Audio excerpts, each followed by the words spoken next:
What's going on, you guys?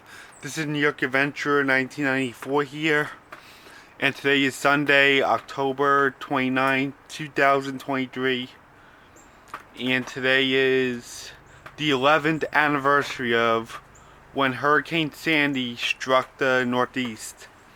It's been 11 years ago today. It has happened on Monday, October 29th, 2012. And it's been over a whole decade already. I remember last year I was making the 10th anniversary video, which is a huge number. And every year on October 29th, I tell my annual pre-Halloween story of when we dealt with Hurricane Sandy. So yeah, this storm has been forecasted to hit us in like a week in advance. Like, ever since the Sunday before that, it was like forecasted to hit us. I remember we went to a pumpkin patch or something like that Sunday a week before, up in like Melville or Farmingdale. And then we took the Halloween decorations out that Sunday, October 21st. But that didn't stay long. We had to like take them down the following Sunday. Like, we weren't able to have them up like during the storm or during Halloween. So we had no choice but to take down our outdoor decoration because this storm was going to be very deadly. Yeah, it was kind of upsetting. So Monday comes, and I was at my last ever horseback riding. I remember I used to go from 3rd grade to 6th grade, like during the fall and spring. I would go on Mondays to horseback riding up in Syosset, and I would ride like 7 laps on a horse. And I used to do like Monday evenings, like every Monday evening during the fall and the spring. I like started back in spring of 2010, and I stopped in like fall of 2012, like before Sandy hit us. Yeah. The horseback riding I went to before Sandy, that was like my last ever class, and then I just quit on them. And I stopped showing up to it. Yeah, I don't even think they're there anymore. I think they moved out of Syosset. But it was fun while it lasted. I remember the horses really well. And the horses seem to memorize us. Yeah, there was like 5 different horses or 6. I don't remember. But I did remember some of the names. Like there was a black and white horse named Bunny, and then there was like this orange one named Mickey, and there was like a sand yellow one named Classy. Yeah, it was like those names. The horses were really friendly. Like I had no problem with them, but one of them was stubborn at times. And then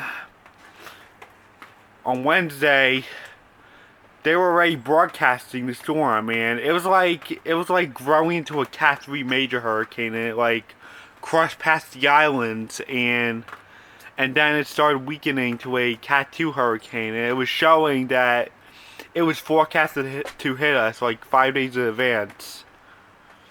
Yeah, and they started showing the factors of why it has to move west instead of out to sea.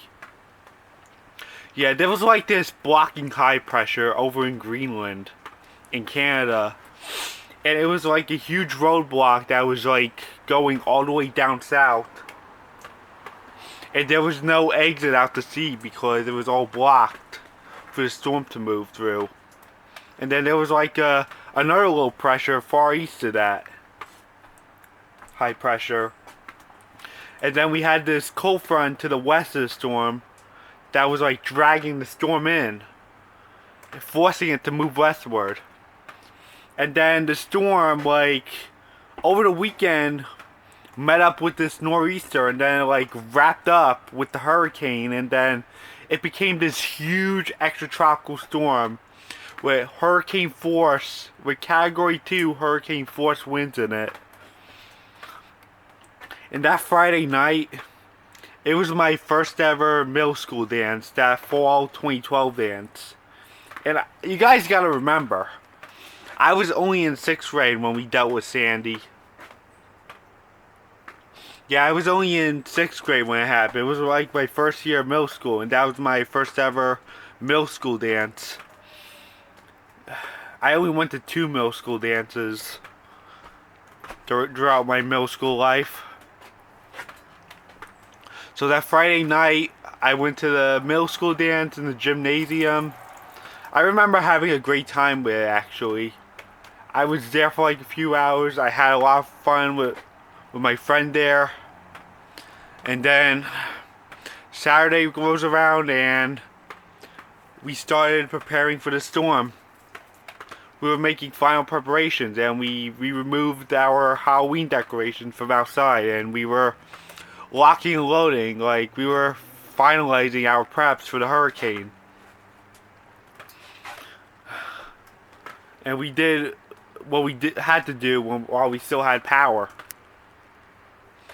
And then Sunday, we actually went to church before it all got started. I remember the clouds starting to build up that Sunday morning. Like, that was like the outer bands of the hurricane. It was like moving so slow that it had to take till tomorrow to get here. But it started getting breezy that night, and I remember the clouds building up when we went to church that morning. Yeah, I still remember going to that mass before the storm.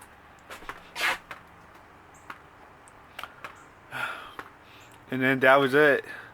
And then Monday morning, we woke up. It was like very cloudy out, and the wind started picking up. It started like getting pretty windy out.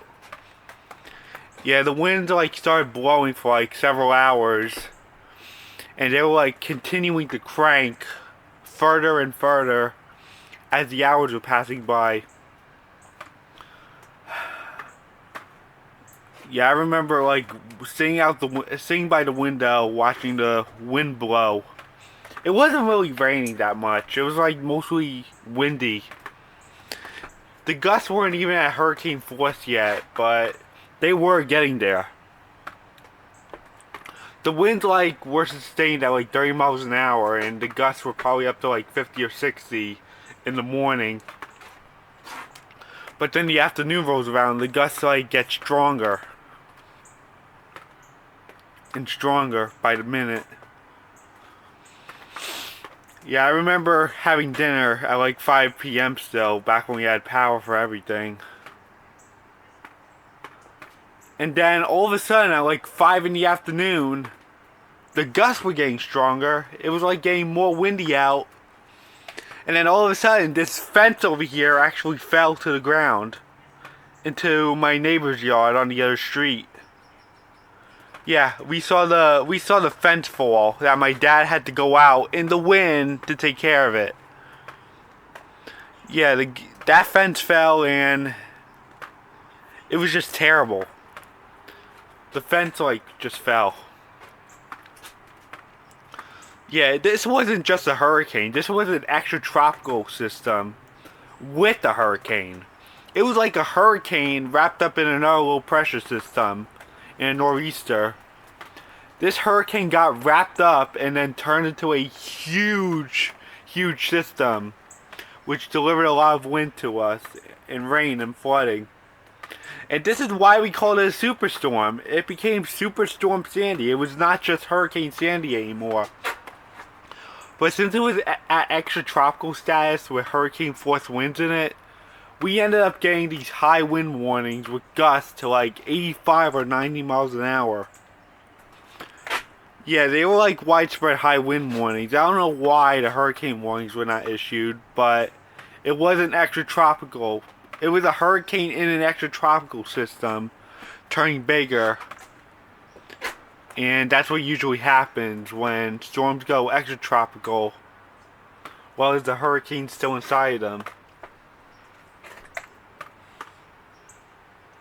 Yeah, you gotta remember, Sandy made landfall on the Jersey Shore as a Cat 2 hurricane while going extratropical. And yeah, it was a real disaster. By the time dinner was done, and by the time it was like 5:30, I was in my bedroom looking out the window, and then all of a sudden, we lost power. We lost power because the wind's getting stronger and stronger. The winds are like almost at hurricane force, and we lost power. We like lost that the sun was setting. And we lost power that I had to do my homework in the dark. I had to do my homework in the dark that night. I had like a flashlight on near me. And it's not good to do work in the dark where you can't see anything. I had to do my homework in the dark. Like wherever they assigned me. Yeah, and you gotta remember, my school was closed during the storm. It had to be closed for an entire week because we had no power. Stay tuned for part 2.